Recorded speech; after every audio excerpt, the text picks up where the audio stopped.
जनता सोई हुई है, धर्म के नाम पे अफीम चाट करके नशे में घूम रही है। अब लड़ाई जो है सत्ता बनाम जनता, विपक्ष नहीं दिख रहा है। तो प्रधानमंत्री पर सवाल उठाना कैसे देशद्रोह हो गया, सबका ढोल फट गया है। लेकिन क्या है, वो अपना ढोल पीछे हाथ लगा के देख नहीं रहा है, तो सब दूसरे का एक दूसरे का पीछे का देख के ढोल हंस रहे हैं। नमस्कार, आप देख रहे हैं सौगंध टीवी और मैं हूं आपके साथ आस्था तिवारी। अगर जंतर मंतर की बात की जाए तो लगातार जिस तरीके से वहां पर पहलवानों का धरना चल रहा है, 1 महीने से ज़्यादा बीत चुका है, जहां पर मौजूद जो जंतर मंतर में समर्थन करने लगातार लोग आ रहे थे, उनके लिए ये बात भी कही गई थी कि यहां पर उद्योगपति और तमाम राजनीतिक दलों का संरक्षण है। लेकिन लगातार जंतर मंतर पर हर पहलवान को, हर वो महिला पहलवान को सपोर्ट करने जो आपको बता दें कलीम पहुँचे थे, उनकी निजी ज़िंदगी कैसी है, उनका वो जीवन वो कैसे व्यतीत कर रहे हैं यहाँ पर, जहाँ पर तमाम ये लगातार आरोप लग रहे थे।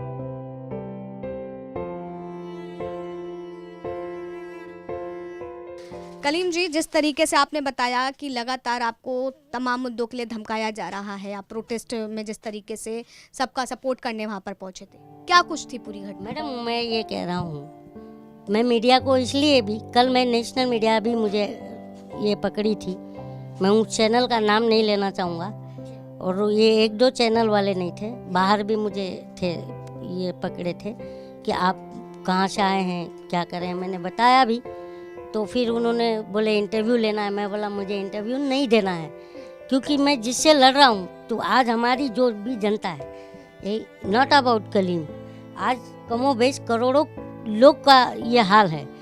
तो सरकारें, मेरा ये बोलना है, मैं बार बार बोल रहा हूँ, हमें हिंदू मुस्लिम की राजनीति नहीं चाहिए, हमें मंदिर मस्जिद की राजनीति नहीं चाहिए। हमें क्या चाहिए? शिक्षा, स्वास्थ्य, रोजगार।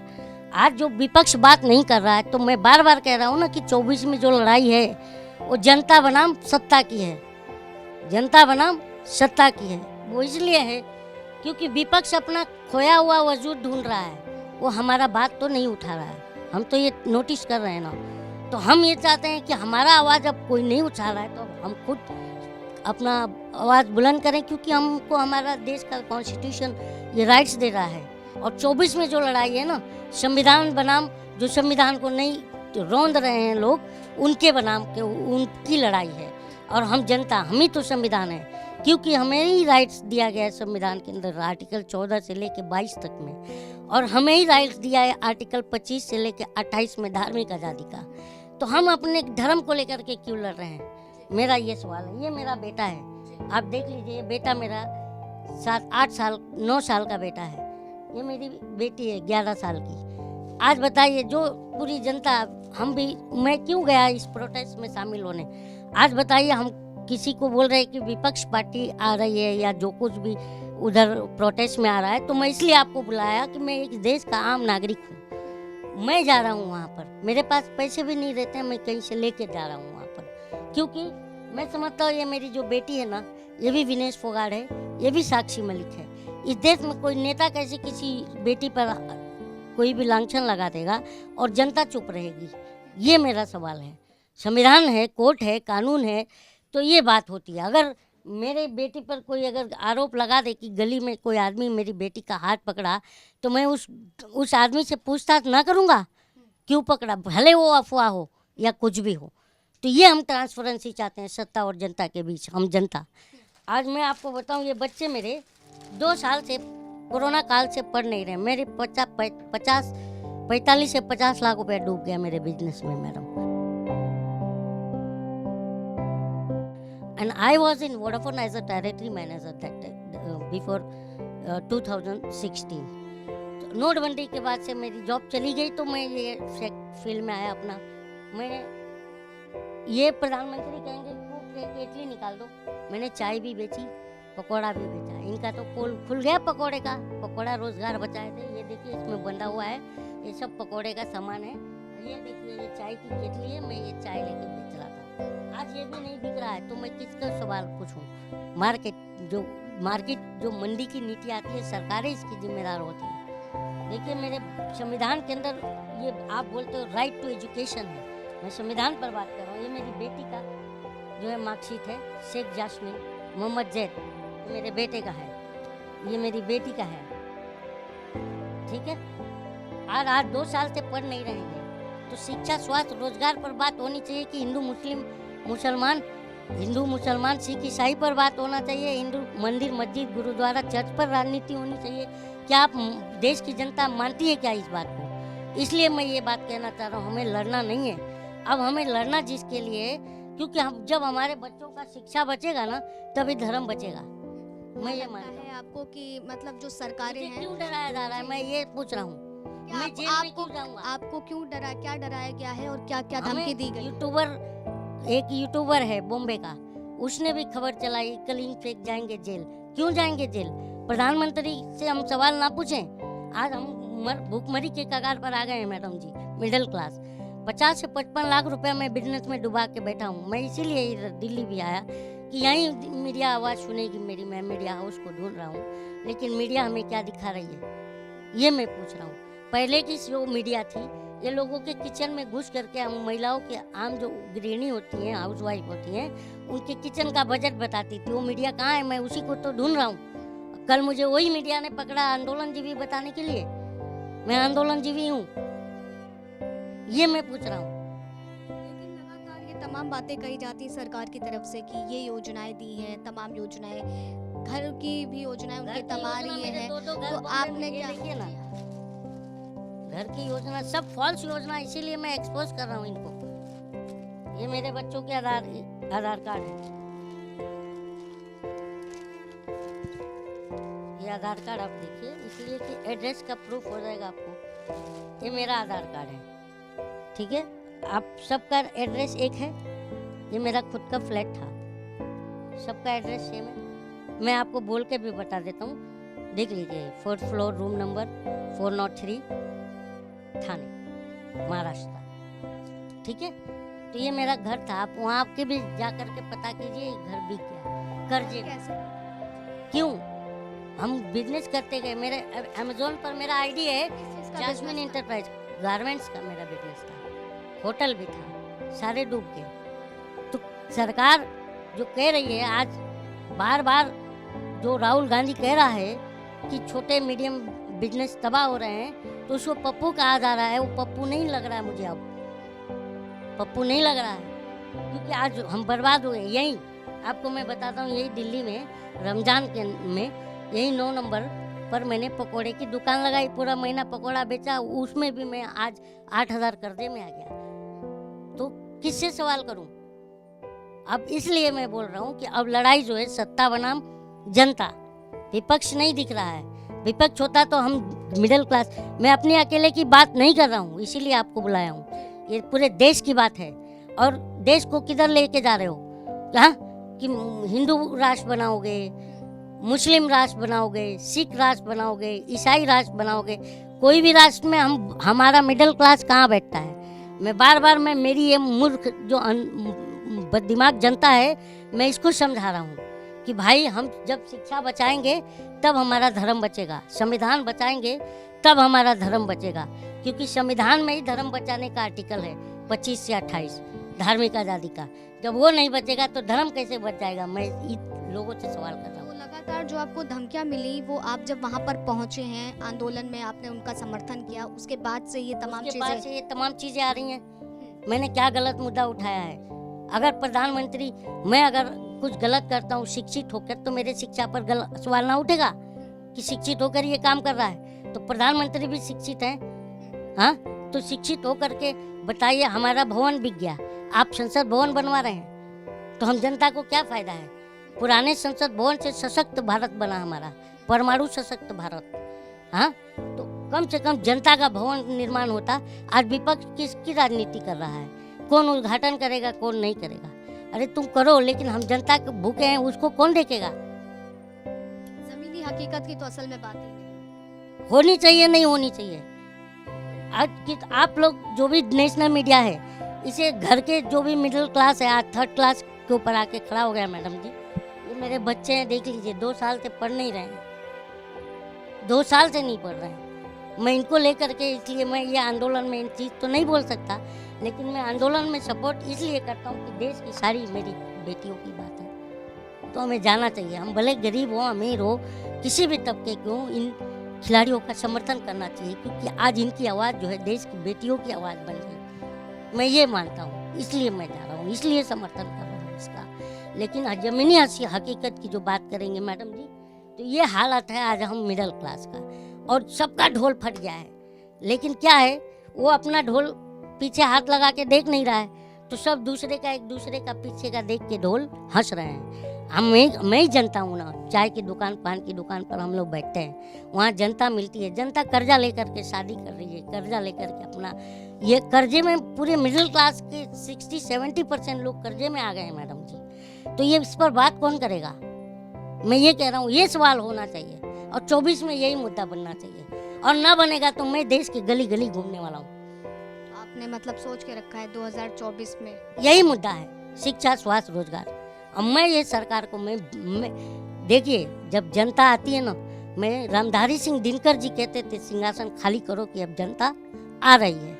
अब ये जनता आ रही है 24 में, और हम आ रहे हैं। जैसे कि आपने बताया, लगातार सरकार के कहती बता दूं, स्वास्थ्य की बात लगातार सरकार तो स्वास्थ्य की बात है।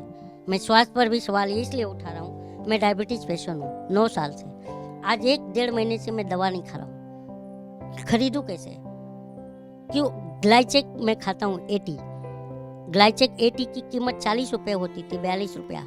आज उसकी कीमत 105 रुपये आ रहे हैं, 102 रुपये में आ रहा है मैडम जी। तो दवा का दाम चुपके से सरकार बढ़ा दी। हाँ, डायबिटीज पेशेंट कोई हिंदू, कोई मुस्लिम, कोई सिख, ईसाई है तो डायबिटीज थोड़ी देख रहा है, वो तो किसी को भी हो जा रहा है। तो इस पर बात करो ना। तो आज मैं ग्लाइचेक का रेट 102 रुपये आ गया, ग्लिटारिस का 85 रुपये में, जबकि वो 56 रुपये में लाता था। तो दवा का दाम चुपके से डबल कर दिया। तो ये जनता को हमको बताना है, जनता सोई हुई है, धर्म के नाम पे अफीम चाट करके नशे में घूम रही है, तो मैं उस जनता को जगाऊंगा। आपको लगता है कि मतलब जो वर्तमान समय में सत्ता पर काबिज सरकार है, वो केवल धन की राजनीति कर? तो क्या होना चाहिए? धर्म हम जब बचेंगे तब तो धर्म बचेगा ना। हमें क्यों खत्म किया जा रहा है, हम ये पूछ रहे हैं।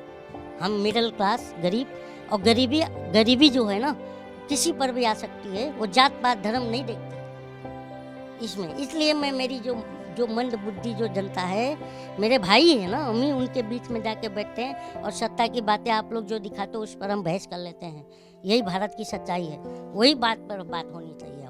लेकिन देखिए, लगातार जिस तरीके से आपने जंतर मंतर पर पहुंचे, आपने समर्थन किया, तमाम चीजें हुई, लेकिन अभी तक गिरफ्तारी नहीं, और सवाल यही है कि आखिर गिरफ्तारी तो इसीलिए तो जा रहे हैं ना, कि ये भी मेरी विनेश फोगाट है, ये भी मेरी साक्षी मलिक है।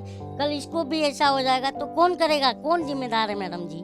तो इसलिए हमारी बेटियों के लिए हम जा रहे हैं वहाँ पर, हम जनता जा रहे हैं। कोई आप मुझे किसी भी पार्टी के चश्मे से देखो, वो आपका लुकआउट है। हमें बीजेपी मुख्यालय से क्या लेना, कांग्रेस मुख्यालय से क्या लेना देना है? हम अपने जनता, हम अपने मूलभूत सुविधा पर बात करेंगे ना मैम। ये चीज़ें भी होनी चाहिए। आज देखिए, आपके सामने ये पकौड़े का पूरा सामान रखा हुआ है, मैं बेच रहा था पकौड़ा। प्रधानमंत्री जी, तो मैं पढ़ा लिखा व्यक्ति हूँ, प्रधानमंत्री जी ने बोला था ना कि पकौड़ा बेचो, तो मैंने पकौड़ा भी बेचा। प्रधानमंत्री बोले आत्मनिर्भर हो जाओ, मैंने गारमेंट्स का जॉब गया तो गारमेंट्स का काम चालू किया। अमेजोन पर मेरा मेरा जास्मिन इंटरप्राइजेस करके लिस्टेड काम था मेरा, वो भी बर्बाद हुआ। उसके बाद मैंने अपना बॉक्सर बनाता था, वो भी मेरा ये हो गया। और आपको और चीज़ दिखाता हूँ, ये आप दिखाइएगा कि क्विकर में मैं HR डिपार्टमेंट में काम भी किया, वोडाफोन का जॉब गया तो क्विकर में मुझसे जॉब पर से क्यों निकाला गया आपको पता है? Cost cutting. तो ये बातें कैसे आई? इसका क्या मतलब कंपनी का रेवेन्यू नहीं है, कंपनी का रेवेन्यू नहीं है, इसलिए आपको निकाला हमको ही नहीं, कई लोगों को निकाला। तो बताइए, ये हाल है हम मिडिल क्लास का। लेकिन हम अपना ढोल बस छिपा रहे हैं। ढोल सबका फटा हुआ है, एक दूसरे का फटा हुआ ढोल देख के हंस रहे हैं, क्योंकि हम पीछे नहीं देख रहे हैं ना कि हमारा पॉकेट कौन मार रहा है। तो सरकार हमारी बोलती है कि वो देखो कश्मीर फाइल, वो देखो द केरला स्टोरी, और पीछे से हमारा बटुआ निकाल ले रही है जनता का। लेकिन लगातार ये भी बातें निकल करके सामने आती है, जैसे आपने रोजगार की बात कही, आत्मनिर्भर की तमाम बातें कही। सरकार की तरफ से आत्मनिर्भर बनने के लिए लोन भी दिए जाते हैं और मुद्रा तमाम लोन। चीजें। मैडम कहाँ से लोन लें? उस समय मैं मिडिल क्लास था, क्रेडिट कार्ड था मेरे पास, क्रेडिट कार्ड का आउटस्टैंडिंग बढ़ गया।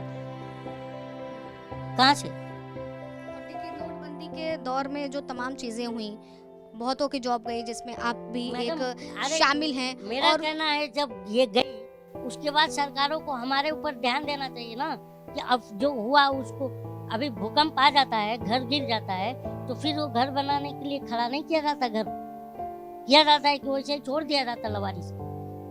बताइए, तो अगर आई उस चीज पर आप काम करते ना। रोजगार पर सरकार बात कर रही है, आप बताइए मीडिया से हो आप, हाँ? शिक्षा पर बात कर रही है सरकार। कहती है कि शिक्षा बहुत के लिए आर्टिफिशियल प्रधानमंत्री वो स्कूल बनाते हैं, उसमें उसका ब्रांडिंग किया जाता है। तो मैं प्रधानमंत्री से सवाल ना करूं तो कहां से युगांडा के प्रधानमंत्री से सवाल करूं? मैं बार बार यही तो पूछ रहा हूं, कौन जिम्मेदार है? हमारे जो देश के गरीब और मिडिल क्लास जो बर्बाद हो रहे हैं, इसका जिम्मेदारी कौन लेगा? मैं ये तो पूछ रहा हूँ। 2024 में ये मुद्दा आप उठाएंगे? और उठाएंगे ये मुद्दा, और देश की गली गली में, गांव गांव में घूमेंगे, और हम जनता हैं। अब मैं आपको बताऊं, मेरा जो मूल निवासी, मैं महाराष्ट्र का तो नहीं हूँ, क्योंकि मेरे पापा 69 में महाराष्ट्र आए अपना काम करने के लिए। मूल निवास मैं यूपी में हूँ। में कहाँ से? देवरिया जिला में एक गांव है मेरा, भागलपुर। उस गांव में आज भी एक भेली करके दुकान है चाय का, उसको भेलिया भेलिया हम लोग बोलते हैं। तो भेलिया की दुकान पर सुबह में पेपर आता है, दैनिक जागरण से लेके हिंदुस्तान, सब पेपर वहीं आता है। सुबह 5 बजे पूरा गांव मेरा जमा हो जाता है। मैं आपको नाम भी बता दूंगा, ठीक है? मुस्लिम, हिंदू, सिख, ईसाई। सिख हमारे गांव में नहीं है, बस ईसाई है। तो हिंदू, मुस्लिम, सिख, ब्राह्मण, हर जात के लोग आते हैं भेलिया की दुकान पर चाय पीने। वहाँ तो जातिवाद धर्मवाद नहीं है, वहाँ राजनीति की बात भी होती है। तो ये हमारा प्यारा गाँव है, आज भी हमारे यहाँ गाँव में भाईचारा बना हुआ है। तो ये भाईचारा पूरे देश में होना चाहिए। मेरा गांव ही मिसाल है पूरे देश के लिए। लगता है कि सरकार असल मुद्दों से भटका करके केवल धर्म की राजनीति क्यों करेगी? धर्म की राजनीति, हाँ? हम रहेंगे, बचेंगे तो धर्म बचेगा ना, हाँ? तो हम, धर्म का मतलब क्या हुआ? एक दूसरे को लड़ा दो? हमें नहीं चाहिए वैसी राजनीति। ये कलीम थे जो लगातार आपको जंतर मंतर पर दिखे, वहां पर उन्होंने धरने में पहलवानों का समर्थन किया, और लगातार अब इनको धमकियां मिल रही हैं कि अब इनको जेल होगी। ये उनकी आर्थिक स्थिति थी जिससे अभी हमने आपको रूबरू कराया। मैंने अपने जनता को, मैम, और आर्थिक स्थिति नहीं दिखाना था। हम तो मिडिल क्लास, हम किसी को कहने नहीं जाते, भूखा मर जाते हैं, नमक रोटी खा के घर में सो जाते हैं। मिडिल क्लास की बता रहा हूँ, लेकिन हम किसी से मांगने नहीं जाते हैं। लेकिन आज मजबूरी में दिखा रहा हूँ कि ये जो मैं मुद्दा उठा रहा हूँ ना, ये सबका है, इस पर बात होनी चाहिए। तो हमें क्यों डरा रहे हो तुम? हम किससे सवाल करें कि हमारा शिक्षा, स्वास्थ्य, रोजगार कहाँ है? तुम्ही ने तो मैनिफेस्टो में वादा किया था, तो वही वादा तो मैं याद दिला रहा हूँ। तो मिर्ची क्यों लग रही है? मैं ये पूछ रहा हूँ। देखिए, जब सरकार आती है तो तमाम मुद्दों को लेकर के आती है, लेकिन जब वो मुद्दा असल जिंदगी में हम देखते हैं तो कहीं विलुप्त होते दिखता है। और उसकी हकीकत को जिस तरीके से कलीम ने बयान किया है, आपको ये भी बता दें कि लगातार हमारे देश में, हमारे देश का संविधान भी कहता है कि देश आजाद है, यहाँ पर हर किसी को अपनी बात रखने का हक है। जहाँ एक तरफ जंतर मंतर पर अपने धरने पर बैठी महिलाएं हैं, पहला पहलवान है और गिरफ्तारी की मांग कर रही हैं, तो वहीं दूसरी तरफ जब ये आरोप लगाए गए हैं कि तमाम मुद्दे को लेकर हुए कि ये वहाँ पर गए हैं इसलिए इनको जेल हो जाएगी, वहाँ पर उद्योगपति और जो है राजनेता है, विपक्षी दल है, उसका समर्थन मिल रहा है। लेकिन अगर ऐसा होता तो ये हकीकत क्या थी? और इन्होंने बात ये भी बताई कि आखिर तमाम मुद्दों पे तो बात होती है, धर्म की बात होती है, लेकिन शिक्षा, स्वास्थ्य, रोजगार, ये मुद्दा तो उठाया ही नहीं जाता है। और ये तमाम चीजें जो है आज एक देखा जाए तो मिडिल क्लास के लोगों के घर में देखने को भी मिलती है। और जैसे कि इन्होंने अपने करियर के बारे में बताया कि किस तरीके से नोटबंदी के बाद इनको क्या क्या कुछ झेलना पड़ा है। लेकिन अभी तक सबसे बड़ा सवाल यही कि आखिर इन तमाम चीजों की बातें हम कहाँ करें, किससे जाकर करें, और सवाल किससे पूछें कि आखिर कि हम कहाँ जाएं, हमारा गुजर बसर कहाँ। फिलहाल तब तक के लिए आप बने रहिए सौगंध टीवी पर। कैमरा पर्सन अनिकेत के साथ आस्था तिवारी। आप देख रहे हैं सौगंध टीवी, सौगंध वतन की।